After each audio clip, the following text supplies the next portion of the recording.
আচ্ছা বন্ধুরা, আমি তো রোজ ভিডিও শেয়ার করি, তোমরা দেখছো, আমি বুঝতে পারছি তোমরা দেখছো সবাই, কিন্তু কেউ কমেন্ট করছো না। কমেন্ট করবে, তাহলে আমার ভালো লাগবে। ঠিক আছে? তো চলো, আজকে দুপুরে আমি কি কি রান্না করেছি একদম সব নিয়ে বসে গেছি তোমাদের দেখাবো বলে। এই যে ভাত, এখানে আছে মুসারির ডাল। আমাদের মুসারির ডালটা কিন্তু বেশি হয় প্রায়। এখানে পাঁচমিশালি একটা সবজি আছে, বড়ি আছে, তারপরে কুমড়ো, আলু, ঝিঙে, পটল সব দিয়ে একটা সবজি আছে। আর ডালের সাথে এই যে খাবো বলে পটল ভাজা আছে। আর এখানে দেখো আলু সেদ্ধ একটু মাখবো, লঙ্কা ভেজেছি। আর এই যে আমার জন্য দুটো কচু সেদ্ধ দিয়েছি, মাখবো এটাও। এটা মেখে নেবো। আর তার সাথে দেখো এই যে মাছ, তোমরা তো দেখলেই মাছ নিয়ে এসছে সকালে। এই তা থেকে অতটা তো করিনি, অনেকটা হয়েছে কাটতে।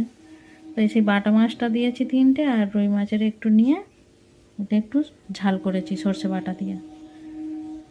তো বন্ধুরা, এই আজকের আইটেম। কমেন্ট করবে কিন্তু, কমেন্ট করলে আমার একটু ভালো লাগবে। তো চলো টাটা, আবার কালকে আসবো। টাটা বন্ধুরা, সবাই ভালো থেকো, সুস্থ থেকো।